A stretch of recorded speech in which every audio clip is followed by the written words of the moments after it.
I'm Sean Chatman. I'm a developer. I've been developing for the last 17 years professionally. Started off by doing ASP, JavaScript, and HTML with an Access database. I don't know if anybody's used Access before. It's pretty bad. And so I've just been kind of involved in the rich, interactive web apps for a long, long time. And so now that JavaScript is getting to the point where you can use it on the back end and front end, and not just kind of as separate components, but things like universal JavaScript. I used Meteor for a while, which was essentially a MongoDB node server and a JavaScript library to bind them.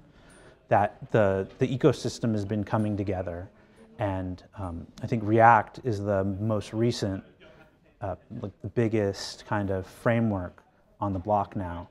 And that a lot of talk about how React was so much better than Angular really kind of didn't stick with me too well.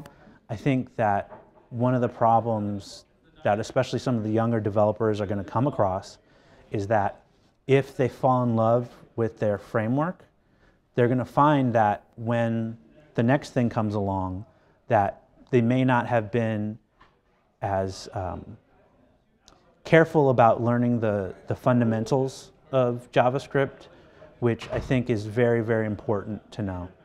And I think beyond just the kind of whiteboard challenge algorithm JavaScript, but getting into things like the DOM, regular expressions, all of these different facets of it. I think one of the things about JavaScript that's so interesting is that you can do functional programming and prototypal programming. And I think all of these frameworks are blending those together, and we should kind of take a look at them together as opposed to as separate kind of warring factions. And so what I've done is I've taken the Angular 5 framework and embedded the React framework inside of it. And just recently was able to embed the Vue framework inside of the React, inside of the Angular. And one of the interesting components of that is being able to use React and Vue with typed classes and interfaces, which to me, coming from a typed ActionScript background, really made this kind of more modern JavaScript relatable to me. I think one of the misunderstandings from the React community about Angular is what it's for, who it's for. So for instance, React being just a kind of visual library, if you want to access a server with React, there are many different ways of doing that. But with Angular, there's a very specific, well-defined way to do that.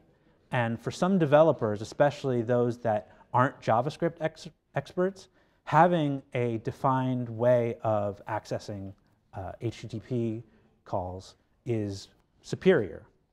I think another thing is, in my experience, that working at AT&T on an Angular project, that there are a lot of developers who are Java developers, C# developers, who will find the transition to Angular much easier. I think that with React, it's very, very specific to JavaScript. You have to have a lot of principles in mind while you're doing it. And I was, at my current position, going to use React primarily, but had an opportunity to work with junior developers and designers that knew HTML and CSS, and found that the Vue framework is going to be what we're going to go with.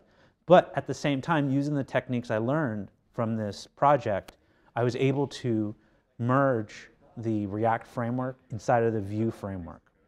And what I was joking about being outdated, I was also able to take Preact, which, how many people know about Preact? So basically, the principles behind React, somebody else was able to come up with a library, whereas React is about 40 40K. Preact is 4K. So I'm able to have the Vue framework and essentially React within 40K, which I think that reducing file size is really the next big challenge in web technologies. I think one of the issues I have with using Angular going forward is the sheer size of the library. Again, in presenting things like a HTTP library to people, if you don't need that library, then you are bringing that along. And so being able to pick and choose, I think, is very critical. And so how I went about doing that was there's an Angular CLI, very similar to Create React App. And I was able to use an eject function, which made it so that where's the Webpack? Webpack configuration file was made available. So Webpack, how many people know about Webpack? Okay, so what Webpack does is it takes your JavaScript files and your HTML, your assets, your CSS, and bundles them. You can do things like minification to reduce file size. You can do obfuscation so that people can't read your class names, things like that, very advanced features. And so what Webpack does is it takes TypeScript, which is actually a superset of JavaScript, which basically means that TypeScript gets compiled or transpiled down into JavaScript when it runs on the browser. So no browser runs TypeScript.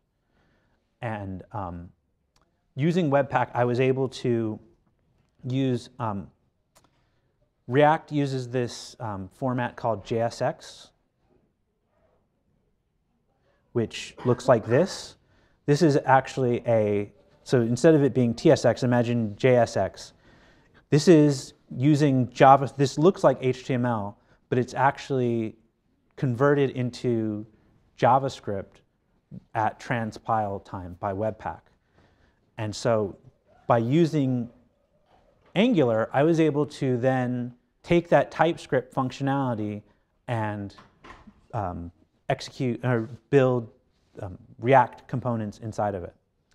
And so doing that using Webpack, Webpack has these things called loaders. So here you have file loader, URL, Angular. So then there's something awesome TypeScript loader. So by adding this, this is what would compile, this is what compiles the TSX files, which are essentially the JSX files, into JavaScript. And so you're able to get this. So this is the very basic. So in JavaScript, you wouldn't have this. And so basically, this is the Vue component. This is actually just some styled text.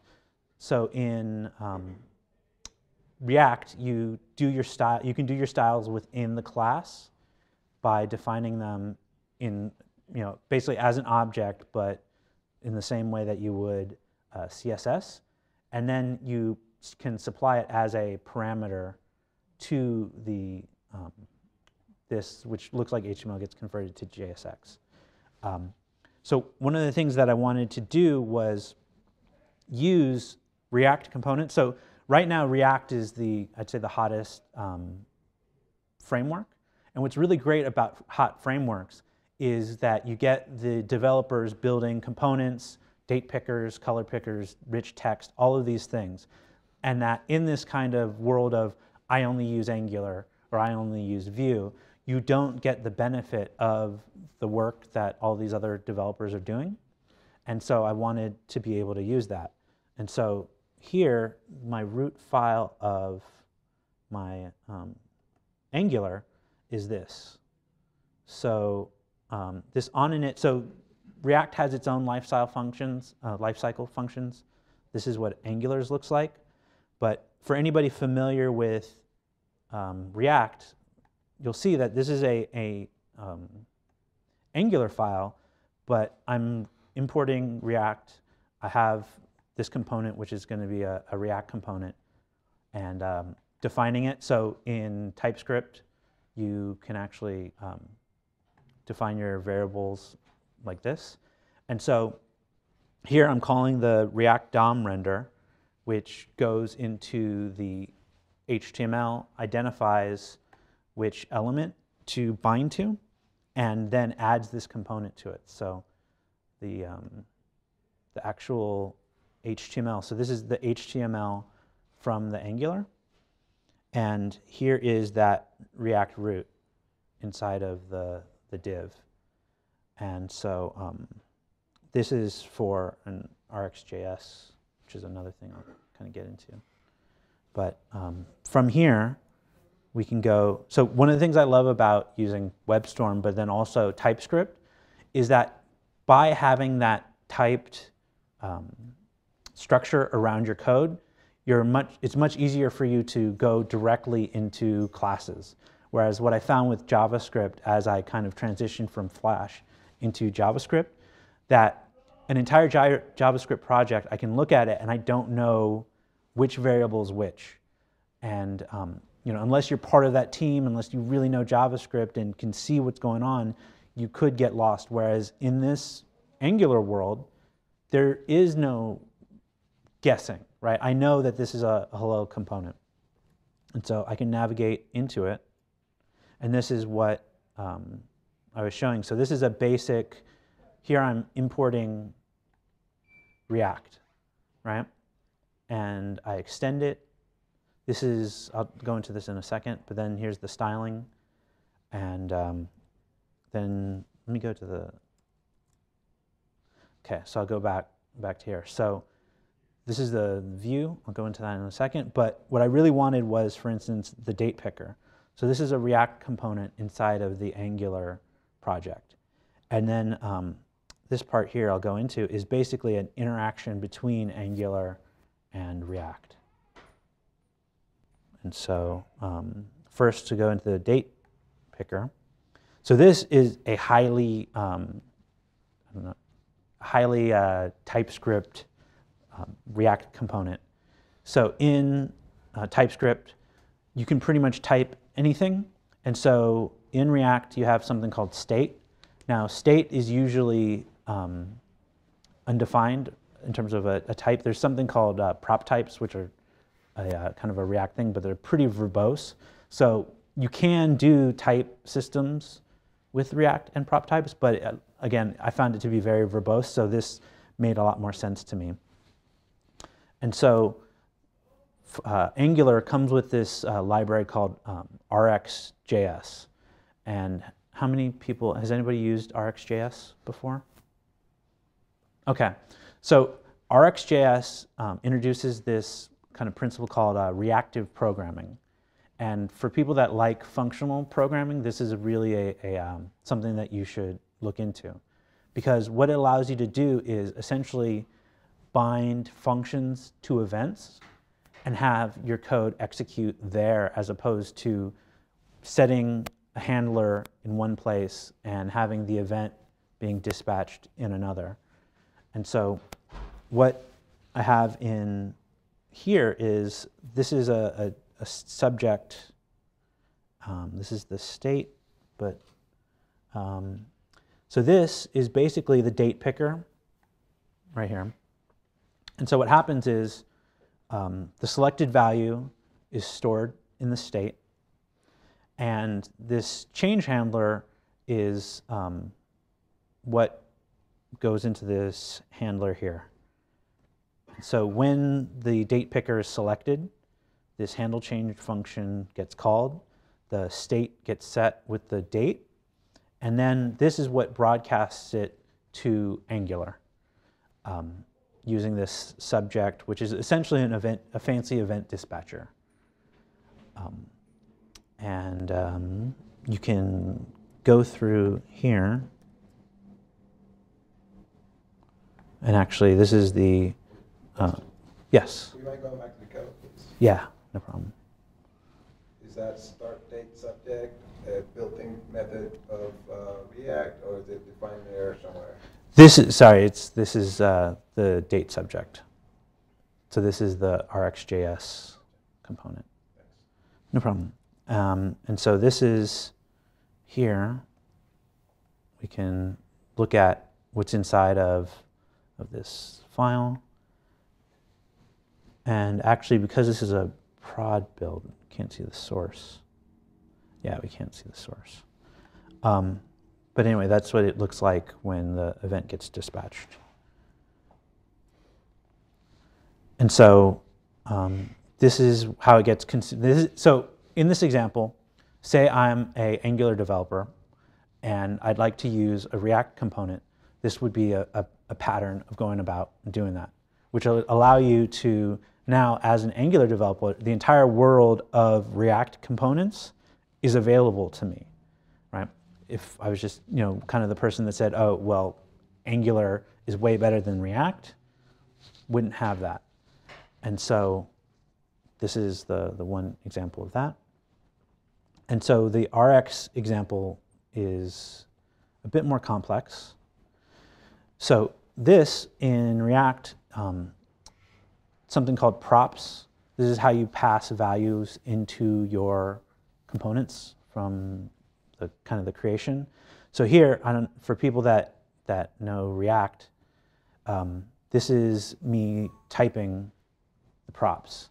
So this way I know exactly what is going to be contained within my props. Otherwise, again, with this kind of pure JavaScript approach, I wouldn't know what it is. It'd be kind of a mystery. At least that's how I found it to be. So in this constructor, I set the state. I then this is a lifecycle function in React. In here, this timer is a certain kind of RxJS observable. So this waits for 1/4 of a second, and then every single second is broadcasting a value, which is setting the state. And in the Angular component that wraps this up, this is the lifecycle function for Angular. It's creating the props and creating its own timer, and it's passing all of that into here in order to create the effect of this right here. And so because everybody talks about React being so much faster than Angular, I decided to make the React timer faster. What else? So then after that, I decided to go for extra credit and see if I could add Vue to this demo. And I was able to figure that out. There's a NPM package for that. And this is what a Vue store would look like. And this is React code that I'm able to actually embed the onClick handler to this method of Vue and have them interact. So, any questions? I know I covered a lot of stuff. Did you have to jump through many hoops to get all the libraries to work together? Yeah. So this is not really something that's been attempted. So I didn't find a lot of examples on it. But what I did was, I had the end goal in mind. I said to myself, JavaScript is JavaScript. There has to be a way to merge the two. And so what I did was Angular 1, which is a framework that's pretty much pure JavaScript, had some interop with React. So I looked at those articles, and then I looked into using the TSX format in Angular 2, took that component and used the ejection of the Angular CLI to get this. So this is kind of a remnant of the Angular compiler, or the Angular CLI.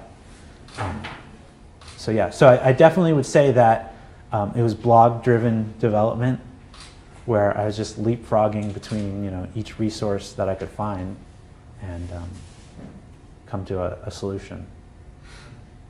And so right now at my current job, again, using Vue as the main framework, but being able to have React components.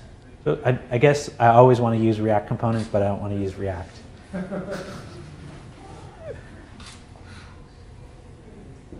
Any other questions? So you probably explained this, and I probably didn't quite get it. Is there like a common object that's being passed or looked at by all three levels? Well, in this case, it really is Angular creating these components and instantiating them. So this is where it really happens. So this is, here we're within Angular and creating, during one of the life cycles, creating the React. So the interaction that is being done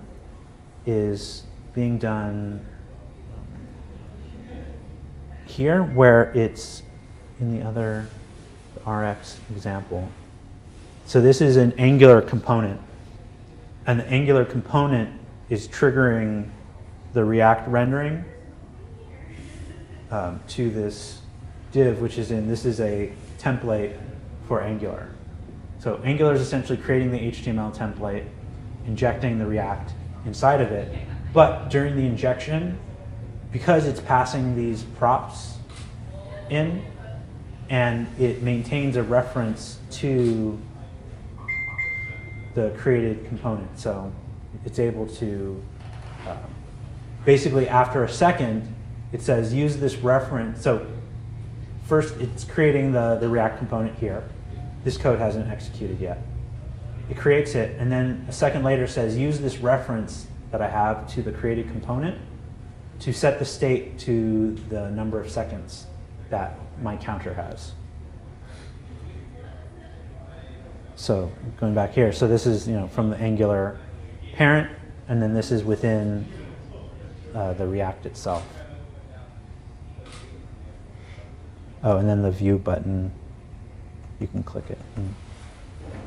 But like I said, this I added this morning just because I wanted to see if I could get it. Any other questions? Has it opened this fully web, so there is some like building and in and out that React and Angular? Is it through Angular? Yeah, so this is through Angular. Through WebSockets? Yes, is Angular talking to React only through events, or there is some way like buildings and? Oh, well, so this is actually in, let me see if I can do the,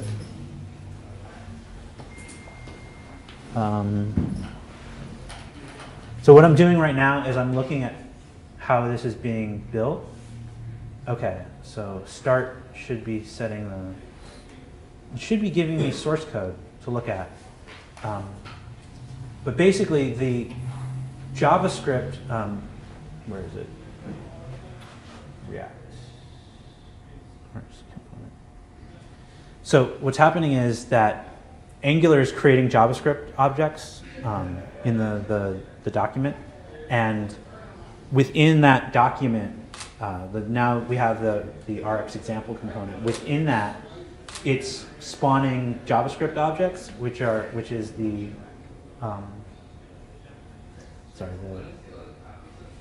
it's this. So in the Angular component has a reference, a JavaScript reference to this React component. And so here, by having the child component as a reference, it's actually directly calling methods on that child component. Can there be any integration between them apart from just calling the methods? Can I change something in the Angular component? It will be directly connected to React component. Yeah. Well, to do all those hooks like create JavaScript methods and then run React objects. Are you saying? Can they interact apart from events? Yeah. Yeah. Well, so basically, in your standard React project, so let's. I wonder if I have a React project. let's see. Wait, this one though. Let's see if I have a React project. But basically, React is its own kind of JavaScript element, and you could probably through the, I don't know why I did that.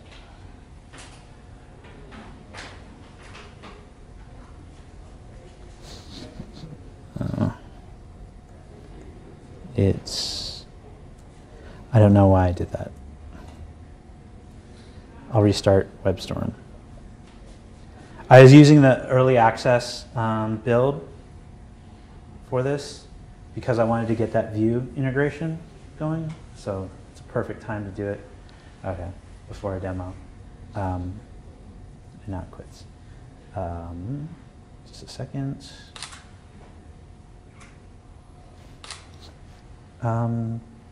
So basically, React is its own JavaScript framework, and so it would spawn a instance in the DOM. So let's say in the window, you'd create a reference to the React.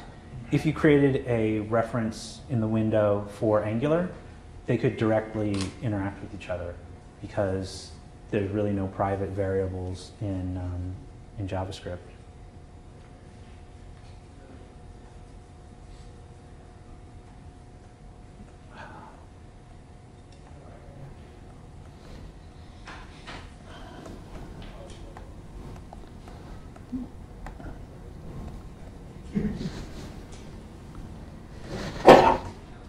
Sorry.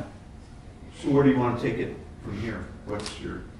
Well, so at my current position, basically, they're really big on data tables. So we're talking about 1,000. Right now, the typical response would be 30,000 records in a JSON object. Right? No paging, nothing like that. And so, yeah.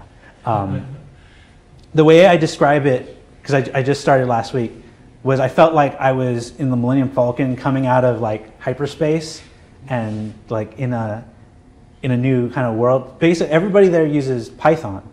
And so for them, JavaScript, like they may have heard of it, but I'm coming in and I'm saying, okay, I know all these JavaScript techniques. Let me kind of turn them into a format that they understand, which is what led me to Vue.js, actually.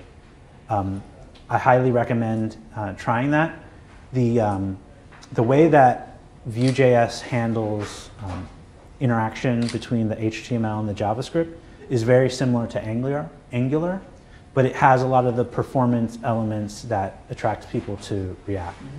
So if you have these JSON, it's funny, JSON tables practically, you want to be able to slice them and chop them down. Right now they're using React and Bootstrap. So imagine a Bootstrap table of 30,000 records. And so now I'm saying, okay, look, let's not throw everything away. So that's one of the things is it's in React, so it works. So for instance, the authentication layer, I'm able to port that directly into this new project that I'm working on and kind of keep that going, keep the React side, but then also transition to using Vue. And I'm not in the state of coming into a new job and saying, hey, everything in here is garbage, I'm super smart, so let's start from scratch. I think that's something that I know I've done in the past, and I'm a little bit wiser now. Any other questions? Yeah, I think I missed it. Where did you bring Vue in? Oh, yeah. So Vue is here. This is something I just started today. So this is a Vue. This is not actually a Vue component. I didn't get that far, but this is actually using Vue code. So have you seen the Vue framework? Have you worked with it yet? Yeah, so this is kind of the start of it. And there's actually a library so let me go to npm.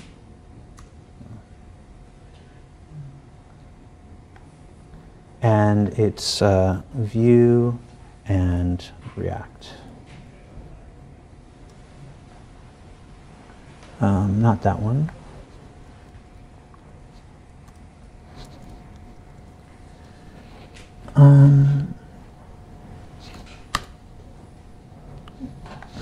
Let's go to GitHub.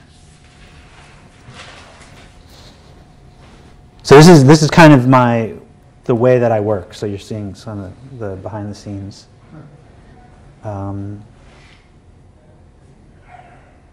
Vue.js.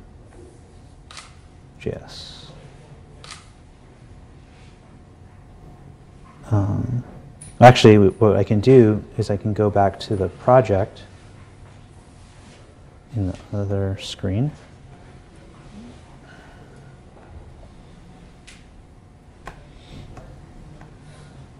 I won't maximize it. Okay, so I can go into the package.json and actually look up, this is the React app that I was trying to show earlier.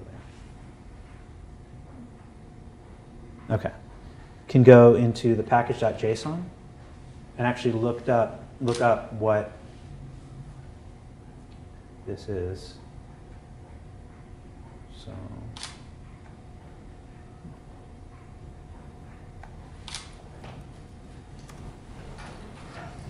I don't know why it's okay. And this is a empty repository.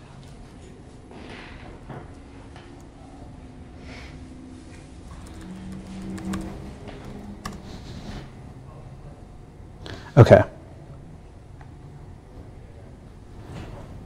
So this is what the sample looks like. And so basically all of the functions that you would need are here. Okay, so then I would find the Vue loader. Okay, so this is the Webpack loader for Vue components. So I'd look at the loader. Okay, so this is, for instance, exactly what I did for the TSX stuff. So if we go to here, close that one.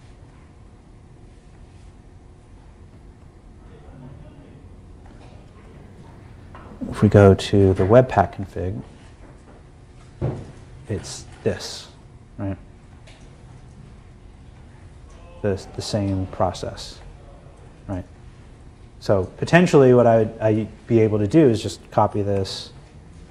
Now, of course, there's like some installation and things like that, but that's basically the process, is with Webpack, you're able to take all these different files and put them together, and they're all turned into JavaScript.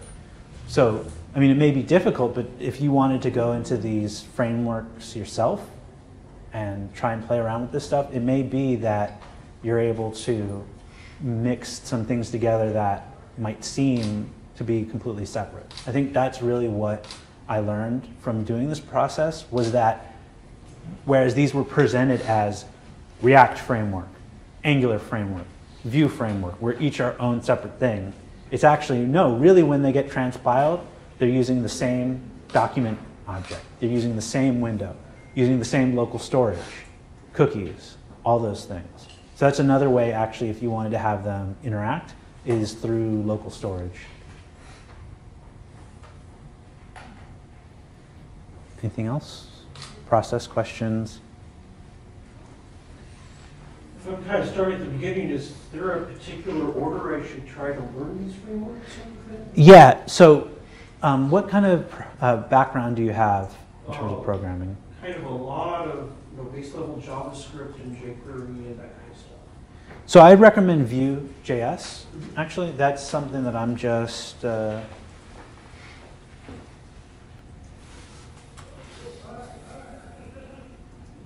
I found really interesting. And so literally this is a Vue app. When I looked at it, I thought to myself, there has to be something more to this. But this, mustache method, this is how you would also, if you wanted to get more complex, this is actually what you would do in Angular. And this uses a pattern called directives. where it actually has, it uses HTML attributes for more than just key value pairs. These actually have meaning within the different components. I found React difficult. I think that's one of the things when I went from Angular to React, was just that there were so many different paradigms, and that I felt as if you were a React person, you completely understood what was going on and made perfect sense. But coming into it with JSX, with, for instance, you can't, when you're doing the JSX HTML, you can't use class equals. It has to be like class, uppercase, name, with some other things. Like every single thing was a little bit different than what I already learned. And coming from ActionScript, actually, I'm not a fancy JavaScript guy. I couldn't do the algorithm challenges on a whiteboard. And so this was really my kind of transition to the world of JavaScript, basically. So highly recommend Vue. What would you say is the biggest advantage to using these frameworks in tandem rather than independently or not at all? Okay, so for me, at my current job, like I said, 30,000 JSON records have to be shown, right? The API, they're not going to change. They want to see it scroll all the way down. Trying to get them to change that, but that's the way things are right now. So if I were to, by hand, try and make a table system to show that, just HTML, it would be very, very difficult. So for me, Vue as the kind of orchestrator makes a lot of sense. The routing method that they have, the way that they handle data, I really like. Because otherwise, you get into like using singletons, for instance. There's this whole big thing of like, oh, you want to have your state as this one object. Well, it's a big singleton when you really think about it. But you have to make these architecture choices. And so going with a framework where people have thought about this and made decisions for me are a lot better than, essentially, I'm going to have to make the decisions that these framework makers make. You can get into a situation, especially at a place you've been at for a while, where you're making your own framework. And you might have been better off going with something else. But finding that using that, the fact that Vue was only 40K when it's zipped, and then using Preact, which is only 4K when zipped, I mean, you're really not going to get much slimmer than that. And that there are cases, for instance, there's a great Medium article I read about somebody trying to steal your credit cards by injecting code into a NPM library. That using, for instance, credit cards as a case, using pure JavaScript is what I would do, right? Because with the Node ecosystem, so many packages are being used that I have no idea what they are.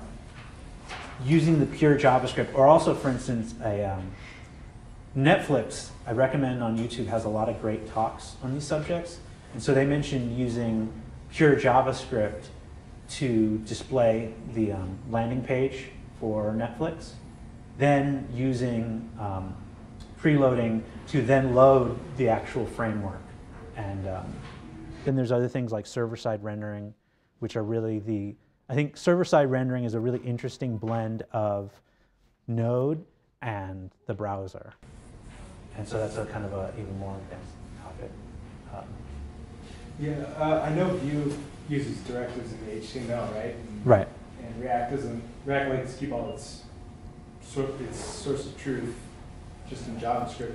So right. Can they actually interact and work together, or is it React's got to handle one component and Vue's got to handle another component? So let me look at React thin Vue.js. And this is exactly how I got, so this is comparison. I would do blog, React in Vue.js. So you get into all these verses. And that's the thing, I read so many verses articles, I got really tired of it. And this is around the new year. It's like, in 2018, what's better, Reactor? And it's just like, why we chose this over that within.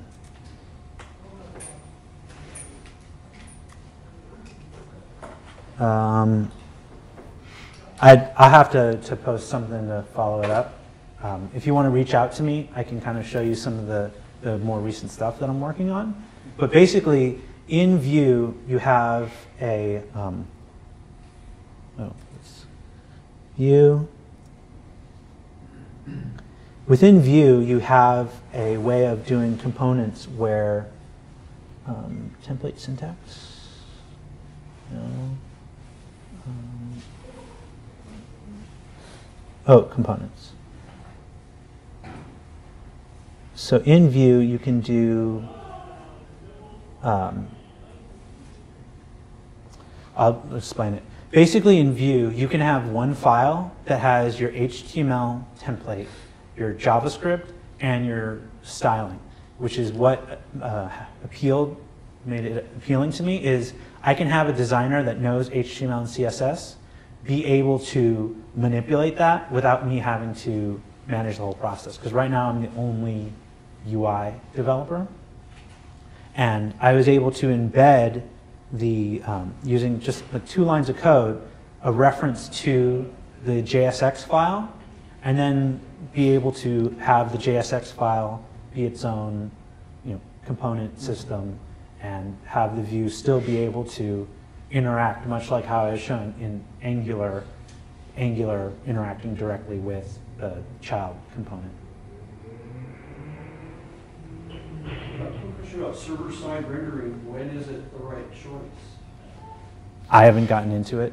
To me, it seems like if you have enough money to pay somebody to figure it out, then yeah, it's the right choice. Can I kind of chime in? Yeah, of course. I was recently involved in a project of converting SPA to a server-side render app. Yeah. So the main rationale for that was, so Google can actually, so for SEO purpose, Google can crawl your single page application, but Facebook cannot. Even React, even though Facebook made React. So the thing about server-side rendering is, yes, it makes your SEO better. That was actually the biggest main point of SSR. Yeah, I think one other is, again, getting into this whole mindset of the slimmest download you can. I think the biggest case is that they talk about in the third world how people don't have a lot of bandwidth. Bandwidth is very expensive.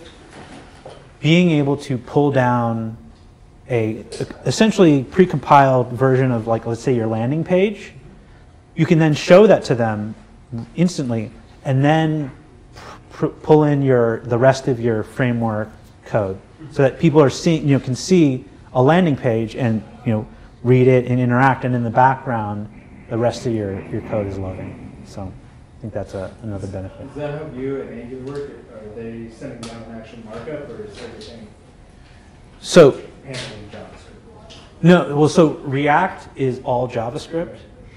Vue, I'm pretty sure is all JavaScript, but the templates look like HTML, if that makes sense. So there's no the HTML document is there's a root div.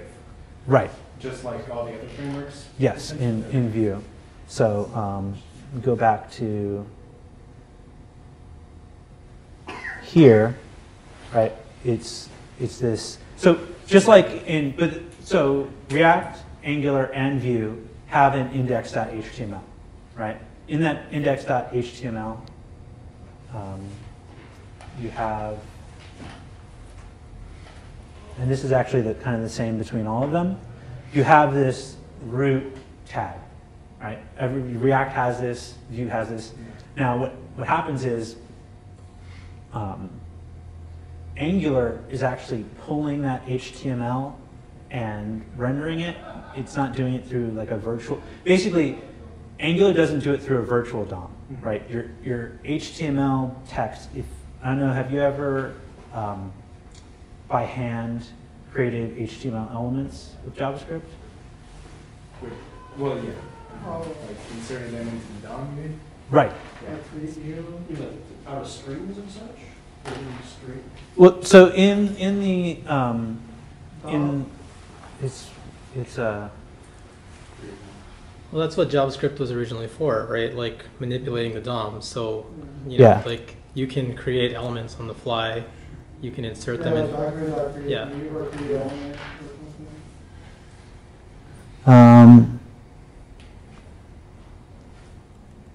Yeah, create element. So Angular just basically does that. It takes, you know, you can think of it as a string if you want, and then it turns a lot of those string components into actual divs. That kind of thing. Right. But what it does is it's relying on the browser DOM in order to do manipulation, like changing styles, things like that.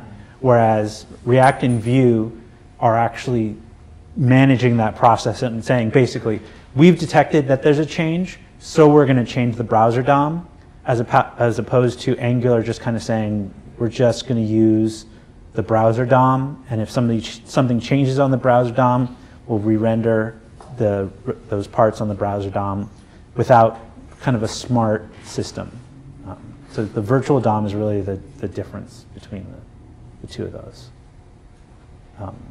And that's kind of why I think that, for me personally, I've moved away from Angular just because as an individual, there's a lot of benefits to using these systems, especially Vue being so much simpler. One of the things is, if you guys are working in the enterprise world of massive companies, so I just got done with a contract at AT&T, and if you're a company as huge as AT&T, things that matter to like a small guy or a smaller company don't matter. So for instance, performance, not as important as getting it out, right? If you're at a bank, right? If you think about it, right, your bank doesn't really care if it takes you a second to load, 2, 3 seconds, right? They're trying to get the most price performance out of what they do. And also, it's a lot easier to find remote developers that can do Angular versus React and Vue, which usually the company wants to have those people right on site so they can work with them directly. So it really is solving different problems for different organizations. But you are not a huge fan of Angular? I'm not. The thing about it is, it's an organizational choice. So have you, for instance, have you ever worked at a company where you can't install anything on your computer? And so at a place like that, or has anybody had to ask for root access to their machine? Because they're locked down. In the enterprise world, it's only Microsoft. There's no conversation. It's not like, hey, you know what, let's use Linux, let's use Mac. No, everything's Microsoft. So TypeScript and Angular are a Microsoft product. So that goes with, you can get your Microsoft support, your Microsoft servers, get your, and what's great is it all works together. Don't get me wrong.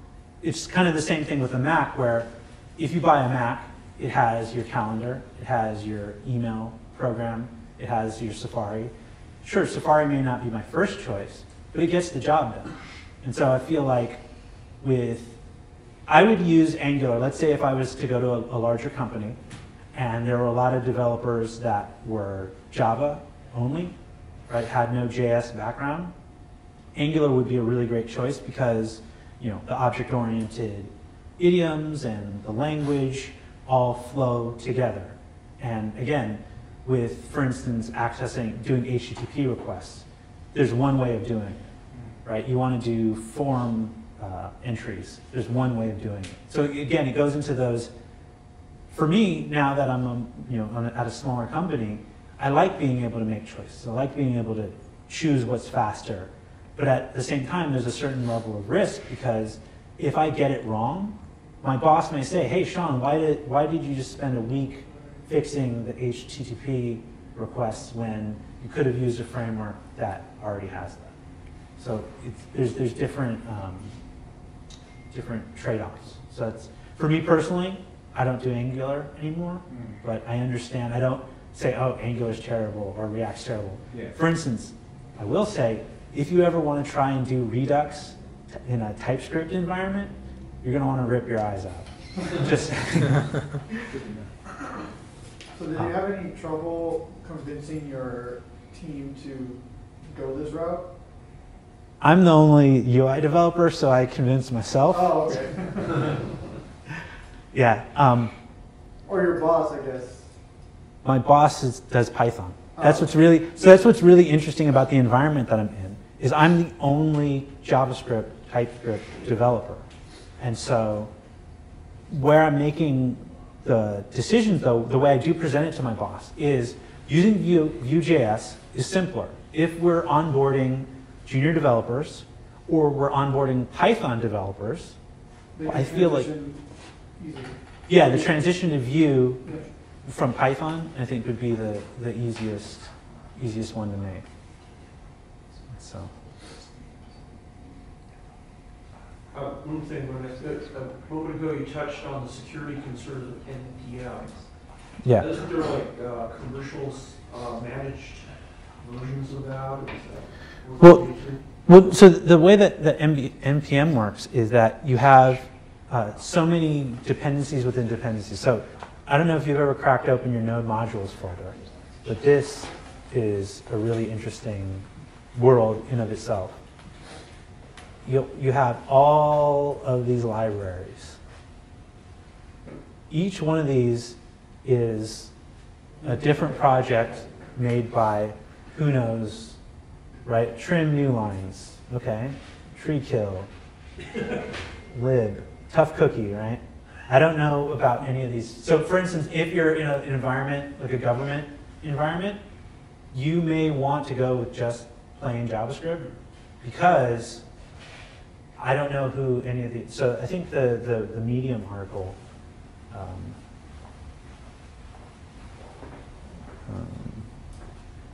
credit card tech. I think it's by Dave Gilbertson or David Gilbertson. Most Dave people. Dave, do you know how to spell it? Gilbertson.